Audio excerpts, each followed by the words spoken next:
What is going on, guys? This is Joss here, and today I am here to talk about how shit of a club Western Sydney Wanderers are, because really they are a pathetic bunch of worthless cunts. And the Milos Ninkovic transfer saga really showed that, because imagine signing a washed marquee that's past his best and really doesn't have any use in the A-League anymore, and then acting like that's somehow as good as winning trophies, and like acting like that's getting something over on your biggest fucking rival. Like, how big of a pathetic bunch of cunts do you have to be to act like that? That is why I like the "our existence defines you" tifo. I don't even know if I was there for that game. That might have been before my time supporting Sydney, but that is one of my favorite tifos and one of my favorite things I have ever seen written on a tifo at a football ground, because it really just shows that we are above Wanderers. We would never get sucked in to signing a shit marquee that failed at our biggest opposition, and then having the majority of our fan base act like we're getting one over on our biggest fucking rivals. Oh my God, sorry. I was going to pretend like I'm acting like that didn't happen, but we've signed Jack Rodwell, and all the people that fucking stopped singing after the clappy part of "We Are Sydney" at the start of the fucking game came out of the woodworks and acted like we're some cheeky fucking banter club that's not about winning trophies, not about succeeding, not about supporting our own team, but about getting some shit fucking one over on our biggest rivals by signing a player who didn't give a fuck about them and clearly doesn't give a fuck about us. I mean, you look at his fucking face in the goddamn interviews that he's done so far. I hate to quote one of my favorite films ever in this, but "open your mouth, you dumb bitch." Like, he's literally sitting there doing the chubby bunny challenge, gritting his teeth. Like, he's just, "Oh, I'm really glad to be joining Sydney FC." Like, what the fuck? Ah, yeah, that's the video today. We're talking about Jack Rodwell signing for Sydney FC. I've already talked about Parsons and Mack in a previous video, so go find that. I'm also going to mention Bentleigh away, because it fits the theme of we're absolutely fucked. And there was something else I wanted to do, but I actually can't remember what it was. Like, I'm pretty sure there was a third big Sydney FC topic this week, but I can't remember what it was. So we're just going to be talking about Jack Rodwell and Bentleigh away. And I guess I'll start with Rodwell, because that's what I've got into so far. On Friday, the club announced, first Western Sydney announced that Jack Rodwell would no longer be with the club. Then Sydney FC announced that we're going to be announcing a signing at the new stadium. Wow, imagine announcing our first signing at the new stadium is a fucking Wanderers reject. But yeah, anyway, that all happened. There was a saga. Wanderers said he's not staying. Sydney said we're announcing a signing. Jack Rodwell joined the club. He comes from Wanderers, obviously. He was a marquee player there last year. And the big talking point about his signing is his versatility and experience. Obviously, he's played in the Premier League for Manchester City and Sunderland. I think he also played in the Championship for Sunderland. He's played around England, but he has played quite a few games in the Premier League, as well as a few caps for England. I actually don't know how many. It might be more than a few, but he has played for the England national team when they were even shitter than they are now. Getting knocked out in the round of 16 consistently and letting down their terrible fan base. So yeah, his experience is one of the talking points that, or one of the reasons apparently that we signed him, and fair enough. Like, I'd be happy if we signed another Premier League player that hadn't flopped in the A-League already. So Jack Rodwell, he does have experience playing at a high level. That's good. And then his versatility, because apparently we're going to be using him at centre back this year, which just got laughed off by Wanderers fans hilariously. Obviously, we don't know where he's going to be used. Corica hasn't said anything definitive, like he will be here as a centre back. We don't know, but there was a lot of talk as like he's going to be our defensive improvement over Donachie, is signing a player that couldn't even play a half of football for Wanderers at centre back in a back three with extra protection. So yeah, that's another reason why he's come to the club. But with that, what did I call it? Versatility and experience that he brings to the club. He also brings a nasty injury record. He played less minutes than Milos Ninkovic last season. I mean, we didn't want to keep Milos because, he was getting past his best and couldn't, I'm pretty sure that was one of the reasons from the club, right? Is that he wasn't going to be able to play the minutes that we needed from him. But, surely Rodwell will, right? Even though he played less minutes than Milos Ninkovic in the same league last season. And then if you want to look further back, over the last half decade, he's played less games than Daniel Sturridge, who not only has a terrible injury record, but also received a 6-month ban and was struggling to find clubs over that 5-year period. He's played less games than him. So he's got a pretty nasty injury record. And really, I'm sure based off the first 5 minutes of this video, you're kind of asking, or I'm at least asking based off what I've said. And I didn't want to be this aggressive about it because obviously I'm going to support him when I go to the game. Like, this isn't how I go to games. This is just me. There's no Sydney games on. There's nothing to support right now. And I just want to fucking talk about it. Like, when I go to a game, I'm not going to be fucking bitching and moaning about Jack Rodwell from the second I get into the ground. Like, obviously I'm going to support him because whatever happened in the past, and like however his demeanor is, however crap he is, however much I dislike him, he's a Sydney player now. He's not a bad person, and I will fucking support him playing for Sydney. But the big question around this signing is, why the fuck did we sign this guy?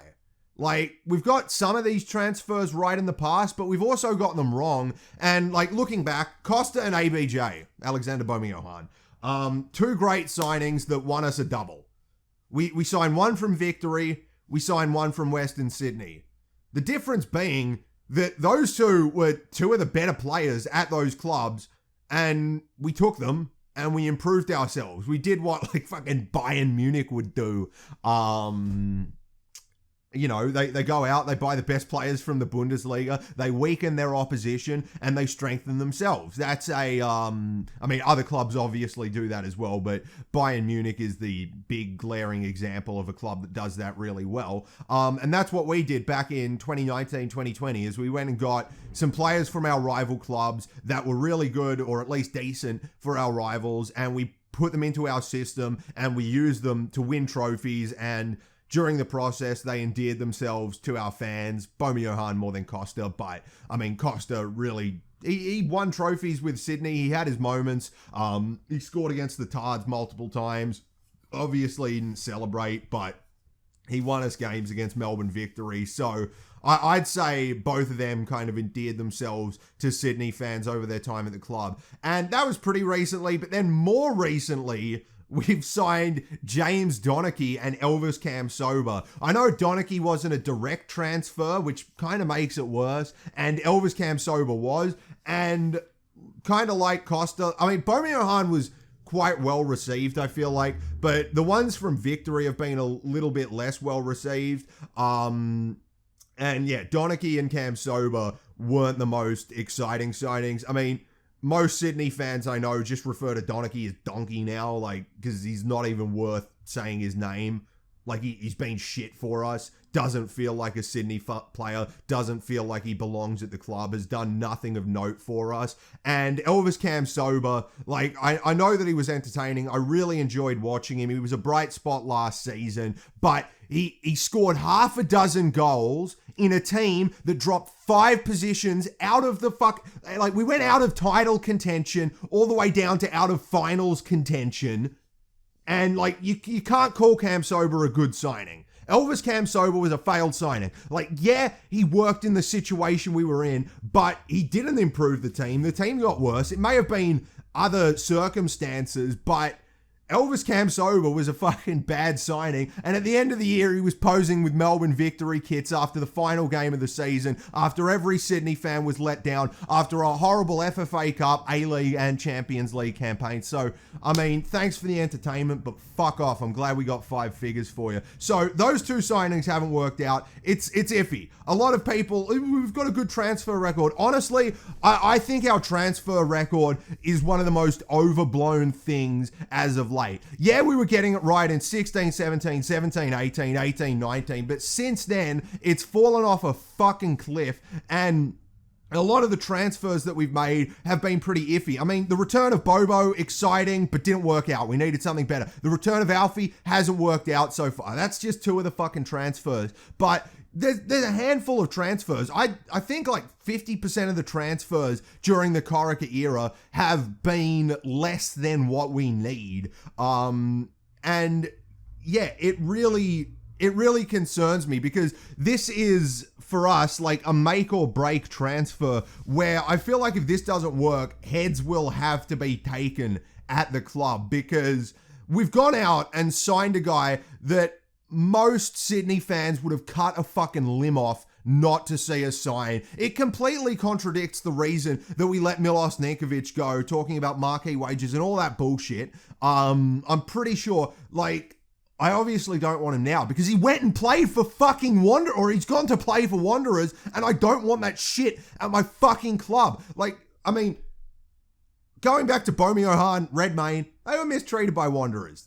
They were shit there because the Wanderers, you know, didn't help them. But Rodwell had all the fucking help he needed at Wanderers, and I don't know, like, I've got to support him, but like, the reason that I'm glad we let Milos Ninkovic go is the reason why I don't want fucking Jack Rodwell to be signed. And by his recent standards, he's not that good a player. He's injured most of the time, and we're going to be playing him out of position. So, look, this is a really fucking annoying transfer more than anything, because, as I said, like, this is just me talking at home in my bedroom like a little bit of a cunt, right? Where obviously I'm going to go to the ground. I'm going to support the team. If Rodwell's on the team, he's got my full fucking backing. Not that he needs it. Not that that's going to make a difference, but he's got my backing. But honestly, it's not going to be a very steep slope for him to fall into me just fucking resenting him playing for Sydney FC if he doesn't do well. Because, I mean, that's the only point in this transfer. He's a Wanderers player. I didn't like him before he went to Wanderers. And he's coming to the club. This is just about trophies.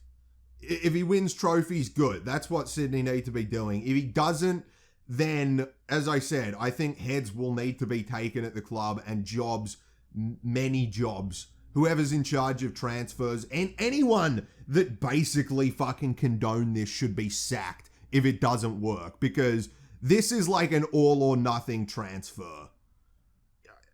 I don't know what to make of it. It could be good for us, but fuck me, it feels really dubious as to whether he will be a success. But yeah, I guess I'll end this part of the video with a question, because as I said, I don't fucking know what to make of this, and I know I yelled a lot, but I'll try and end it with a little bit more of a well-worded, or semi-well-worded kind of question, and that is like, is Rodwell a stroke of genius? Have we gone and picked up a player that was overlooked by Western Sydney, and he's going to come in and he's going to do well for us? Do you believe that the systems we have in place have spotted that and have gone and got him? Or will he just fail? Have we taken a punt on Rodwell because our systems have failed? We need to get a player in, and Rodwell was the best option somehow. And does it piss you off that yet again we've signed a flop, or at least an average player from our fucking rivals, and like people fucking celebrating it? Stop, man. Like, it's so fucking... Like, I mean, look, if you want to be like, yeah, welcome Jack Rodwell, clap, clap, clap, that's good. But the people that just bring Wanderers into it, like, he's our player now. Like, even if you like the transfer, why are you like acting like we've got one up on the Wanderers? It's a fucking transfer. It's not football. We haven't beat them at anything. Like, everything's still on the fucking table, and people are acting like we fucking won a mini derby. Like, it's just, stop. Like, you're being them. That's what they've just, like, that's, like, they were fucking laughable when they signed Milos Ninkovic. They're going nuts for a guy that is still fucking posing and taking photos with Sydney FC scarves and jerseys. Like, imagine celebrating that. Like, you claim hatred towards East Sydney, and then you're gonna fucking act like your biggest get ever in any derby is signing a player that still takes photos with Sydney FC gear and Sydney fans and signs shit. And then, like, why would you match that patheticism? Not a word, but should be. I don't know. We need to move on to something somehow better than the Jack Rodwell news. Bentleigh away. First of all, let's start with the positives, because really we got mugged by an NPL side and we were kind of, I don't know if luck is the right word, but we got through. We got mugged off performance-wise by an NPL side, but we did manage to progress to the quarterfinals of the Australia Cup. And some positives that I took from the game was that Gerd made his debut. To me, he looked a little shaky in the first half, but then stepped up, obviously got the goal in the second half, and I think he grew into the game quite well. And personally, I'd rather see him start every game than Rodwell next season.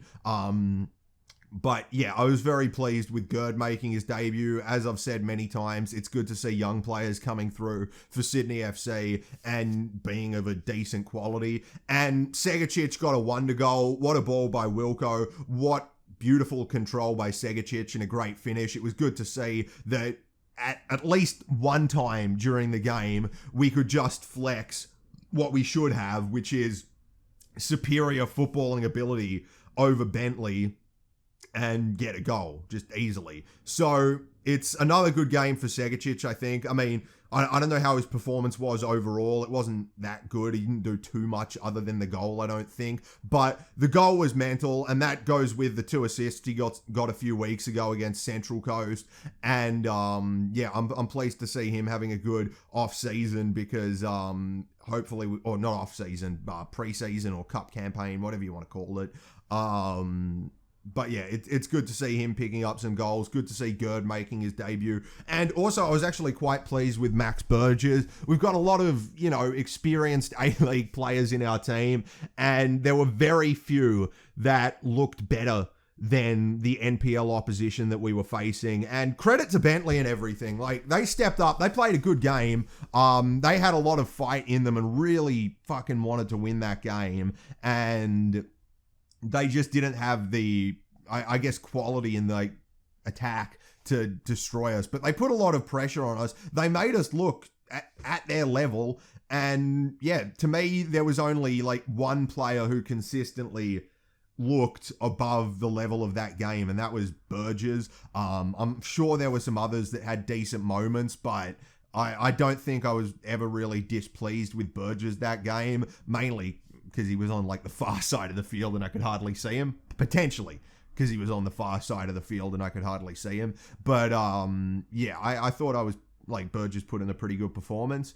And otherwise, yeah, it was a massive step back from last game. I know that a lot of people weren't actually as pleased as I was with the Central Coast game, because, we still didn't look that dominant. But this game was even worse because the structure and the, positive attacking play that I thought I saw, at least, during the Central Coast game was just not here against NPL opposition.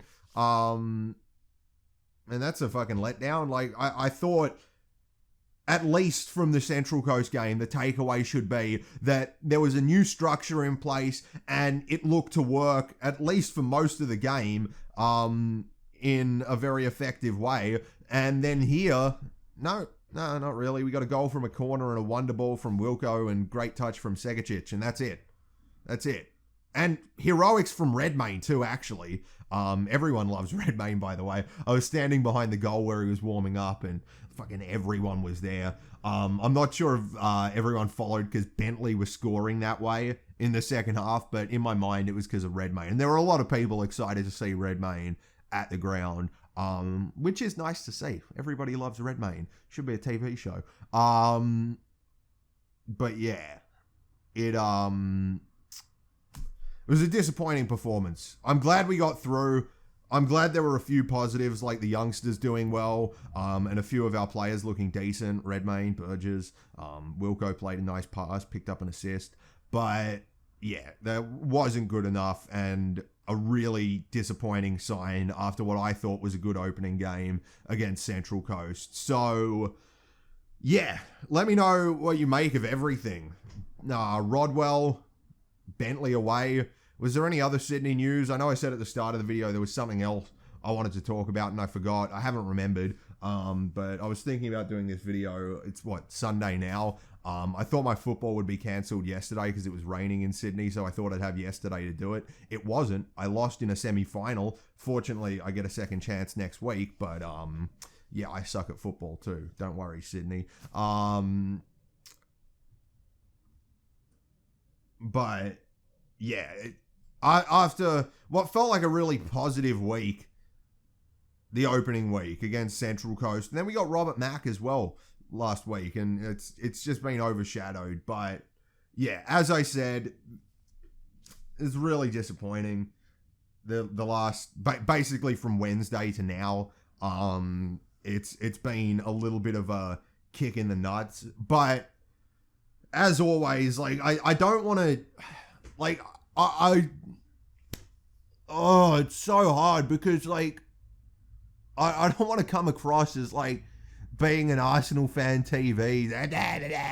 Shit. Like, I'm still excited. I still love Sydney. I still want every player at Sydney to do well. It's just like, I don't know. Sometimes it feels a bit fucking shit. And especially off the back of last season and how terrible and pathetic we were. We got binned out of the cup. We were embarrassed in the Champions League. We embarrassed ourselves, especially towards the end of the season. Blew the lead against Adelaide. Fucking lost 4-1 to Melbourne Victory at home. Got gimped by Brisbane away.